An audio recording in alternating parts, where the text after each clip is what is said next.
Dis-moi, t'en as pas marre d'être nul? De pas être assez beau, assez malin, assez musclé, assez drôle? T'en fais pas, j'ai justement le produit miracle pour toi. Un livre?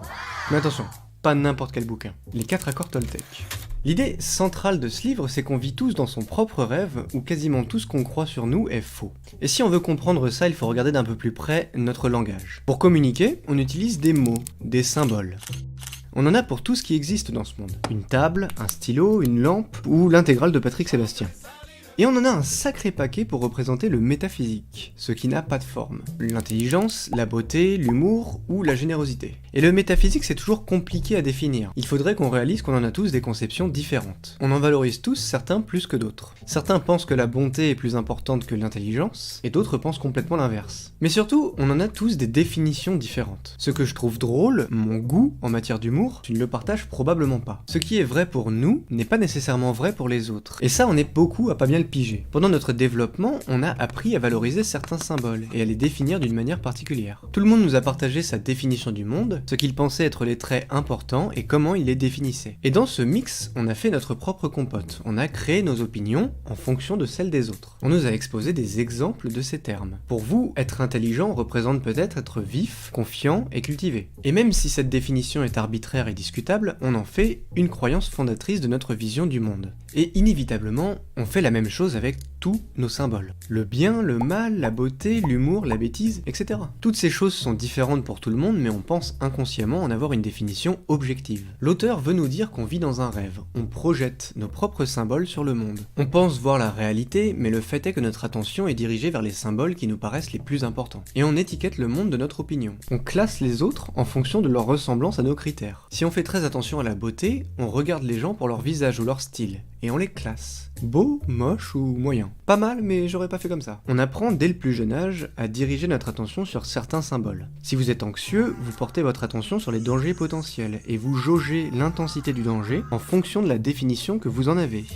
En contre-exemple, si vous portez attention aux signes de bonté, votre regard sera porté sur la gentillesse des gens vis-à-vis des autres. Vous voyez tous les deux le même monde, mais votre réalité intérieure est radicalement différente. Daniel Kahneman, un prix Nobel en sciences économiques, explique que le cerveau utilise des biais de confirmation, c'est-à-dire qu'il cherche dans le décor de quoi confirmer ce qu'il croit déjà, et qu'il ignore le reste. Si vous vous trouvez moche, vous focalisez sur les signes d'indifférence du sexe opposé, et vous rationalisez les signes qui pourraient être positifs. Non mais c'est pas possible qu'il me sourie. Il souriait déjà, et il a tourné sa tête vers moi à ce moment-là. Si on comprend que chaque vision du monde est personnelle, donc virtuelle, inventée, alors la réalité, c'est ce qui est. Sans l'aide de symboles, sans l'aide de conception. En gros, la réalité de ce stylo, c'est pas que c'est un stylo, ou qu'il est gros, ou moche, ou lourd. Sa réalité, c'est ce qu'il est. La réalité d'une foule, c'est qu'elle est, sans qu'on se concentre sur des détails ou qu'on l'étiquette de quelque façon.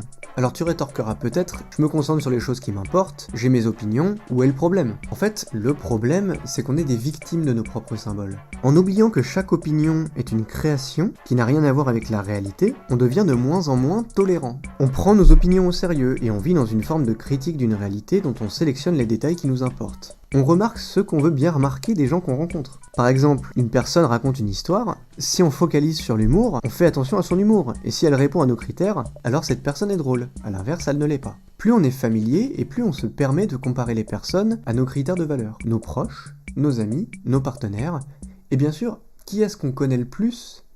Nous-mêmes. Tous ces critères de valeur, on se les renvoie en pleine tronche aussi souvent que possible. C'est nous les plus grosses victimes de nos symboles. On n'est jamais assez beau, jamais assez intelligent, assez drôle, assez impactant, assez intéressant. On essaye tous de respecter nos standards, mais en fait ce ne sont pas nos standards. Ils nous sont transmis par nos parents, transmis par leurs parents avant eux, et leurs parents avant eux. Ils nous sont transmis par l'école, ces valeurs de travail, de calme, d'écoute, d'intelligence et de productivité. Et ils passent aussi par les médias, leurs standards de beauté, de réussite, de richesse et de célébrité. Et au final ils passent par toutes les personnes dont on a considéré que les opinions étaient valables. Quand on était très jeune, avant de comprendre la langue, on se fichait d'être beau, intelligent ou drôle. On avait de toute façon une confiance aveugle en nous-mêmes. Nos parents nous ont fait adopter une logique de conformisme vis-à-vis des symboles. On était punis ou récompensés en fonction de notre respect de leurs valeurs. On a très vite appris à coller aux attentes des autres, de peur de ne pas être accepté, de ne pas être aimé. De ce fait, on a imité leurs attitudes, leur façon de parler, et donc inévitablement leurs symboles et les définitions qu'ils en ont. On s'est conformé au rythme de la critique et du rappel des standards que la société valorise. Et une fois à l'âge adulte, cette réalité, on y croit dur comme fer.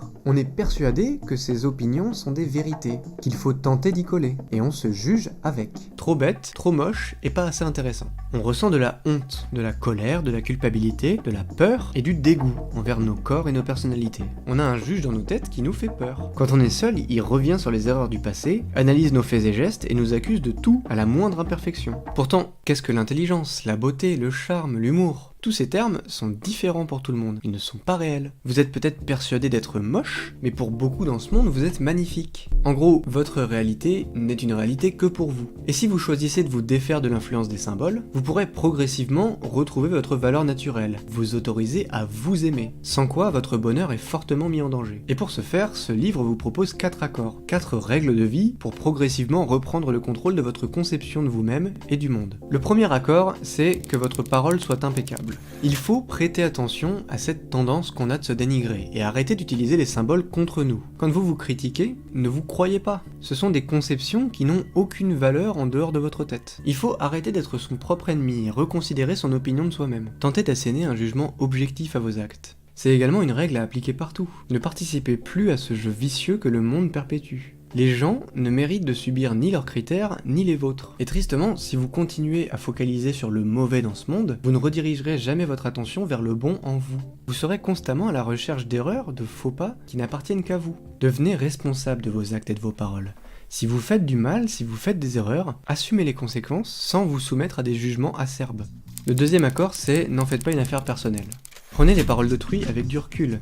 Notre société est noyée dans ces symboles, et vous allez rencontrer les critères des autres à tous les tournants. Ne le prenez pas personnellement, les autres n'ont pas les mêmes conceptions que vous, pas les mêmes définitions, chacun vit dans son propre rêve. C'est plutôt difficile de faire la part des choses entre une critique constructive et un jugement de valeur. Alors apprenez à écouter sans croire immédiatement, même si les mots résonnent en vous. Tout le monde vit dans son propre film, où ils ne peuvent voir que ce qu'ils valorisent. Personne n'a la vérité absolue, alors ne le prenez pas personnellement. Le troisième accord, c'est ne faites pas de suppositions, et cet accord à lui seul peut transformer vos relations. À force de projeter nos propres croyances sur le monde, on finit par penser que les gens pensent comme nous. On suppose trop souvent ce qu'ils pensent, en analysant ce qu'ils disent, leurs réactions et leurs gestuels. Et quand on parle, on projette nos propres jugements sur les autres, on pense qu'ils nous jugent de la même manière qu'on se juge. Égoïstement, on croit qu'ils sont aussi obsédés par nous que nous. Sans s'en rendre compte, on finit par mener un combat contre nos propres standards en pensant qu'ils sont également ceux des autres. Et c'est un des plus grands ennemis de notre authenticité. On se conforme constamment à nos propres attentes et on s'empêche d'être naturel. On passe tellement de temps à se fliquer et à faire gaffe à nos comportements que les gens ne nous connaissent quasiment pas. Pourtant, les autres sont aussi complexes et dans leur tête que nous.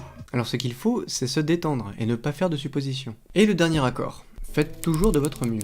Soyez patient.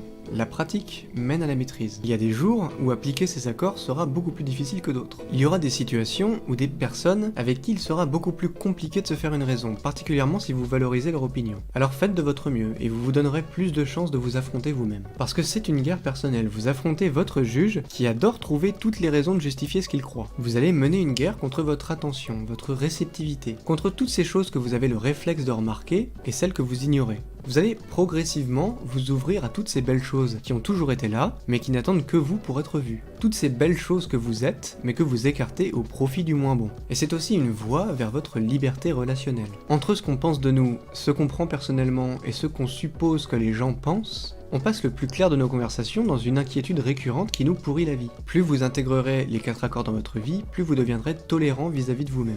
Vous arrêterez d'avoir des attentes délirantes pour tout ce que vous dites. Bon, maintenant j'aimerais bien me justifier un tout petit peu. Cette vidéo est mon interprétation du livre. Je voulais pas faire une description fade des chapitres, ce qui veut dire que ce livre, même si le sujet est le même, est écrit d'une façon radicalement différente. Et je vous conseille de le lire, pour bien intégrer sa logique, et pour apprendre d'une personne qui vit de sa doctrine depuis des années. Sur ce, à plus!